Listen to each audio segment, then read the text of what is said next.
Hi, everyone. Welcome. My name is Praveen, and we're here with the folks at the Circling Institute. And we're here with, Guys, Singsta. And Karena. yeah, and we're going to be diving into the Advanced Art of Circling course. So, this course has been many years in the making. We've had interest from graduates of the Circling Institute, practitioner training for many years, going back before that to TCLT, and even before that to other courses. You might have been a graduate of T3 and Integral or taken other circling related courses. And we really kind of got together to design something that we think is a great fit for people who want to take their circling skills, facilitation, and how to show up in circles to the next level. So let's start it off. Guy, do you want to share a little something about this course and what has you excited and what you imagine people experience in it? Yeah, I think the thing I'm mostly excited is just knowing all the people that have taken AOC and the what gets awakened in them through taking it, in the various interests of all the things that are available in circling that come up that if you're not educated around them, you won't be able to see them. And so I'm excited about that your own personal development and the deepening of the education of your listening and your seeing, so that when you look at a circle, you see so much more. And I'm super excited to watch that happen. Yeah, I was talking to another one of our core faculty members, Guy, and I was telling them how in art of circling, you become like proficient in circling. Like you graduate and you are a practitioner of circling. And like for me, advanced practitioner training is kind of like circling graduate school, where you go from being a proficient practitioner or like a member of the chorus line to being an artist or a soloist in circling. So I think that's the thing I'm most excited about in designing and teaching the course, is that we're taking people who already have the core foundation of circling skills and helping them find their unique voice and find the way that their own, worldview and their perspective and any strengths and tools that they have from other trainings can now be layered on top of the fundamental circling skills to bring their own particular brand and approach to circling to the next level, and to really ground their confidence and their experience so that they can, just more fully shine in the world. Mm-hmm. Yeah, I love that you're sharing that, Karina. That makes a lot of sense. In particular, I think what we've been hearing from people who come out of circling is like, okay, I think I got the skills, I got the steps, I got the model, I'll keep practicing it. What else do you notice? And often what we find is to talk about what else we notice, we actually need to go into quite a bit more framework and practice and background, because there's all kinds of ways people are showing up in circles in subtle ways in which they're actually, for example, creating secure attachment or breaking secure attachment. There's ways in which they're not acknowledging the shadow of what's happening in the circle or even within themselves. And there's ways in which there's meta level stuff happening in the circle, not just the tone or whether people feel safe or trusting, but like much deeper levels that we can start to unpack that are happening on a group dynamic level in a circle, especially if a group of people meet continuously over time and start to become a team. What's happening in the arc and narrative of the team. And we've seen this in our circling trainings as well too, as the team progresses. And all of those are the kinds of stuff that kind of brings it more into a Jedi level of circling awareness. The Jedi level. Yeah. For me, it's like the idea of like, you ever listen to especially like classical musicians and they're playing a piece and they've hit all the right notes, and you know that they're an accomplished violinist, but it doesn't move you, like you're not moved by the piece. And like for me, that's art of circling one. When people come out of it, it's like, oh, I know how to play this piece, but I'm not necessarily going to move someone to tears with it. And with the individual attention and the deeper dive we can give them, the advanced practitioner, they'll really embody their circling in a way that, like Yo-Yo Ma's cello can move you to tears, even when he's playing the same concerto that someone who's technically proficient played and had no impact on you or little impact on you.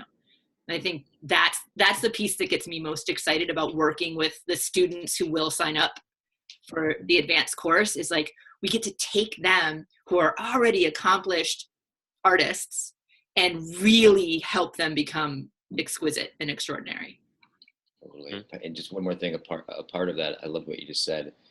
Um, I'm really excited too about, in it'll progress towards things, but throughout we're going to be looking a lot at not just circling the person and their personality and all the stuff that, you're a someone, but we're gonna circle the structure of a self, right? Like get at the deeper levels of being and ontology, and to be able to, one, just to be able to see that, like just to be able to look at somebody and see that they have a self and it has a structure, and that to be able to, like, through language and through the way that you're being, is actually circle the deeper structures that go much deeper than a lot, like most of the circles go. And so I'm excited just to share a lot of the non-dual stuff that I've just been experiencing doing courses and stuff that happen spontaneously, and like bring them together and start to teach it again. So to actually teach that, I'm stoked about that. Yeah, where AOC is kind of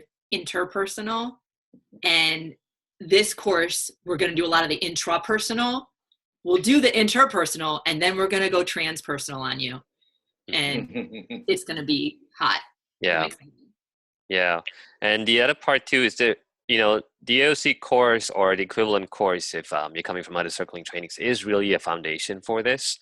Because if those foundations are not there, then this stuff will be helpful, but the basic things about getting someone's world, really helping them go to deep places, that's got to still be there. So it's going to really build upon that. And one of the things that we're going to do to really build upon it is we're going to really separate out some of the teaching pieces from the practice pieces. So in a moment, we're going to show you what the course looks like. We're going to go into the course page briefly just to touch on that. But one thing that we're really emphasizing here is when you come for the live weekends, we've already kind of covered the groundwork material on you. The schema of what's happening, the background, the reading, the framework, the understanding. So all the stuff that's absorbed in terms of understanding, some of that legwork has already been done. So when you show up, we can really dive into experiential, full on. And this definitely is an advanced course. So there's going to be some hand holding, but we're also going to kind of throw in some deep waters and watch what unfolds. And we're going to dive in ourselves too as facilitators. Like, we're not just here completely to just step into the facilitator role and teach.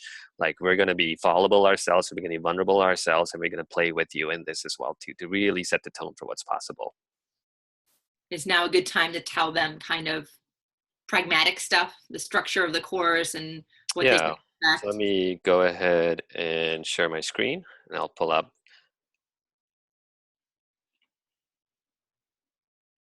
what's over here. Okay. So while you're finding that, guy or Prav, we can just say there's 4 main modules, but in addition to the 4 main modules, Guy will be doing bi-monthly satsangs, where he does more kind of meditative practice groups and experiential practice groups. You'll be put into peer practice groups as well, so that you can circle and practice skills with each other.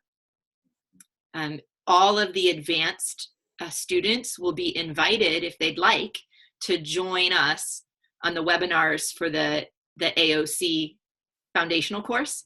And you can coach circles if you'd like to get practice coaching other circlers. That's a little perk that we're adding for all of you who are going to be joining this course. We'll have the private Facebook group.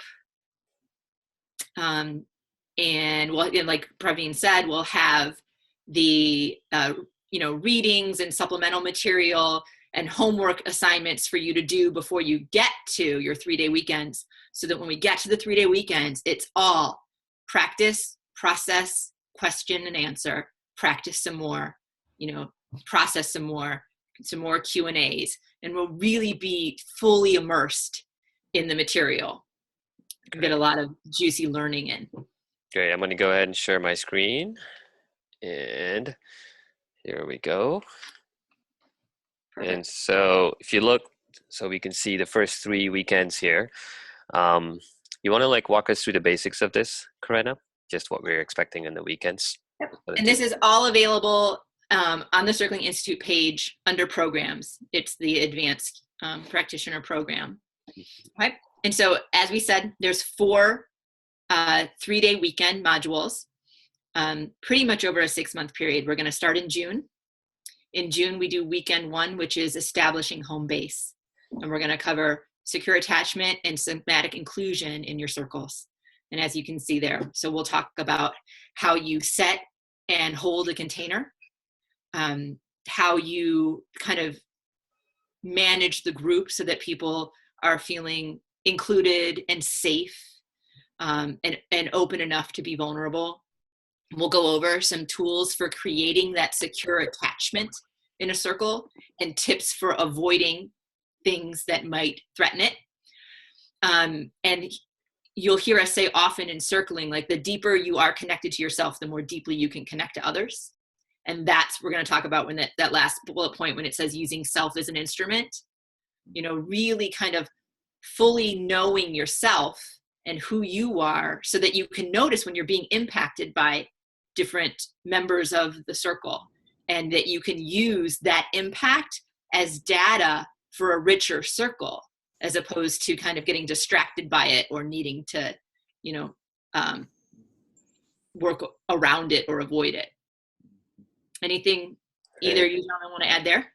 I think one thing I'll add is, with secure attachment, there's tons to work on and tons to share. And one of the things we're going to do is just keep it, in some ways, it's the little subtle things that are happening somatically and energetically that make all the difference. So we're going to really kind of dive into those things, like do these 3 key things, and really kind of get practical about it too. What are the ways in which you're breaking that attachment with little subtle behavioral shifts? Yes. Like subtle but powerful. So you don't have to become a master at attachment theory. And a lot of it, like you said, Prab, is somatic. Like, just when you notice that you're not feeling so connected, or the group is not feeling so connected, and what are some simple, succinct things that you can do to restructure that? Yeah.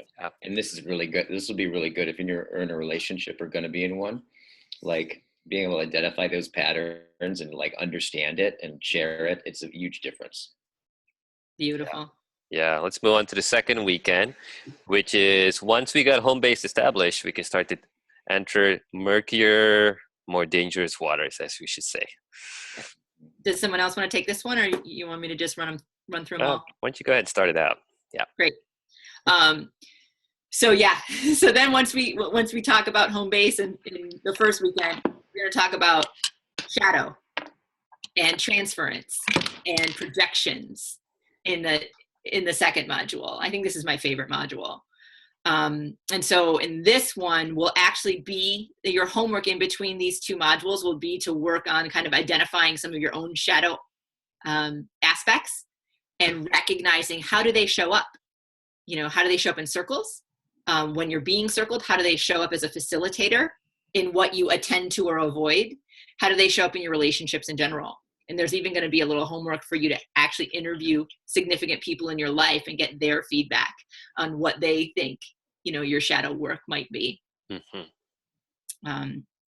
And for those of you who are taking this course because you want to become better facilitators, this is where we're going to address projections and transference, and how you manage that with grace and ease, hopefully, in your circles. Yeah. And part of that process isn't just like, oh, okay, let me just accept that and go back to circling. It's like, how do you actually welcome and integrate it, or even own what's really there? Because otherwise it goes back into shadow again. And how do you do it from a seat of power, where you're not collapsing under someone's projection, but you're not resisting it either? And like, how do you find that sweet spot where you can actually try on someone's projection and integrate it and kind of honor it in a way that still has you in the seat of power and facilitation. And what I'll just say is, if you could just imagine, think about all your inner demons that torture you. We all have them, right? Imagine if there was a way to integrate them such that the power of those inner demons were on your side. That's the whole point, is that this shit is enormous power in shadow, but it's disowned. So it's like, just imagine if all your neuroses and all the parts of yourselves like got on your own side and got behind your own goals. That's the power of it, personally. That's it. Yeah. It's one guest house module. That's it. And then one thing about that too, I think particularly, I think where I'm excited about this is, often what can happen at the end of a circling training is people step into a certain role. Okay, I'm a circler, and this is how circlers are, and let me go put on my circler hat. And then what happens is all these other parts of ourselves, the part that maybe isn't that relational, the parts maybe angry and pissed off, how can all of those parts be integrated in how we show up. And so this is the area where we really dive in with each of you and start to work with you. So all of those parts now are welcome. And so when you circle, you're bringing your full self to the circle. Cool. Yeah. All right. The next part, weave the collective. I'll share a little something about this and then have both of you jump in. So one of the things that often happens, so there's what's happening in the circle, there's a process of the circling. In the art of circling, often we tend to bias towards the circler being a strong facilitator and knowing what to do, how to hold the group, what to do, what the next step is. And that's an important development stage to becoming a skilled circler. So you're not just sort of passively allowing whatever's happening and not actually being, in some ways, conducting what's going on. And then there's a deeper cut of how you conduct stuff where you actually start to have an understanding on a systems level. Like, what do groups tend to be like? What are the stages in which groups tend to go through? What is it like in the storming stage of a group and there's conflicts and tensions? What kind of archetypes come off? And what we found consistently over and over is that there are going to be people who are going to be critical. There are going to be people who are pissed off. There are going to be people who are going to be caretaking. All these sort of certain, I'm naming a couple examples, archetypes start to show up over and over again in the group. And if you just kind of diminish that or you take that person out, someone else will have to play that role. It's almost like groups have a certain energy that comes in. And so think of it almost like as a symphony. And so what is it like as a circler to not just expect it, but to embrace it and to see all of those as actually resources and tools for how systems work as a collective, and then start to marshal that as a conductor and welcome it. Yeah. Beautiful. Yeah. I don't know if you need to say anything more. This is where all the wild stuff comes out. Yeah, and then we add a little piece here. This is the stuff where we sort of step away from circling through me. I'm facilitating, and we're going to circle, even if it's a birthday circle, as we call it, to circling through us, and really sort of listening deeper and what's happening in the field, and having a much deeper field awareness. Yeah. Trusting so that's going to be a little teaser, taster for the lead into weekend 4, where we'll take our first foray into the transpersonal approaches to circling. The weekend 4 is also going to be, where we fill in any of the gaps and you really ground your practice. You have, your opportunity to, ask questions or, get feedback on your unique style of circling and integrate everything that we've learned over the past 4 months. But they're, in addition to the transpersonal. Yeah. Guy, do you want to share a little bit about so the transpersonal is a shift in orientation. Before that is still happening to a large degree on an interpersonal level. Like, how do I make groups feel safe? What kind of stuff is in the shadow? Let's bring it out. Now, what's happening with the group field between all of us? And then the transpersonal is that goes one tier higher even. And the orientation shifts really. And so, Guy, do you want to say a little something about that? Yeah, well, if you think about it, it's like this is where we're really like we're in a certain sense we're circling being, right? So it's like, if you look at it like this, I can't think of a bigger category than being. So, like, my understanding or my relationship to being, since all my other categories, everything else that I know and call my life happened inside of that category. If I make a shift in being, that's a shift in everything. But I would say that like being or the sense of the whole is very difficult to see, and it takes different eyes, or it takes deeper eyes, and it takes a different logic to get accustomed to what is most close to us, but most concealed. And there's an artfulness to it. And I think by the time that we get here, we're going to be able to it'll already be happening, and we can just point to it more. So what that may look like is like some like lots of like deep inquiry exercises, but also like really being comfortable with going to a space of the unknown with somebody and finding out what happens, and getting a sense of the greater whole of it and being able to relate to it in an intimate way. I'm stoked about that. Yeah, so am I.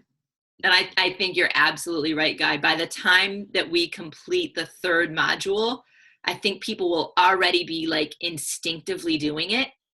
And then once they come for weekend 4, it's more just about making the distinctions and helping them do it more intentionally as opposed to it being the water they're swimming in. Totally. And I would say the personal takeaway of this is that, this is really one of those things that you could only, it's like at that level, it's almost like being could only see being, right, on a certain level. So it's like, this is where you really get the sense of that to circle is to circle with your whole being. It's not an acquirement or an add-on, but it's a total, it's reflecting the whole through yourself in a real deep shift in understanding who you are. And this is the good part. Yeah. Great. All right. Well, I think we've covered the basics here. So if you've seen this and if you're interested, definitely go ahead and reach out. Feel free to shoot us an email, reach out to us by Circling Institute or through our personal contacts. Any form works. And if you're thinking about signing up, the registration is active and it's live. We have full registration prices, an early bird happening. You'll save $500 call. So we're giving a big discount there if you sign up by April 1st, so before April Fool's Day. And we've had a lot of interest from people. Pretty much everyone we've talked to about it, going back to AOC as well as previous courses, year-long circling courses, has been extremely interested. I've been waiting for a course like this. In a lot of ways, this is a course that we wish we had when we went through circling training, both me and Corinna and others. And I think in some ways it's the course the guys are waiting to teach once the bandwidth has opened up. Yeah. So we're excited about this, and we expect a lot of graduates are going to be interested, and we're capping it at a certain number to keep it intimate, just given the instructor-student ratio and because it's the first year we're running it. So we expect it will fill out from the interest that we've had. And if you think you're ready for it, or if you're not sure, either way, reach out and we can have a conversation with you about it. And we're really excited and looking forward to making this happen come summer. I love that you were being a little cryptic about, we will cap it at a certain amount of students. Yeah. But yeah, and like he said, we want to be able to give you the more personal attention. And that's why we're going to keep this class much smaller than the level 1 Art of Circling courses, so that you can get that more personal experience, the more personal attention, and the deeper, richer experience. Like we said, it's Circling Graduate School. Yeah. Great. All right. Well, thanks everyone. Thanks for listening. We look forward to hearing from you. And thanks, Guy. Thanks, Corinna. Perfect. Yeah, excited about what's unfolding here. Yeah. Bye.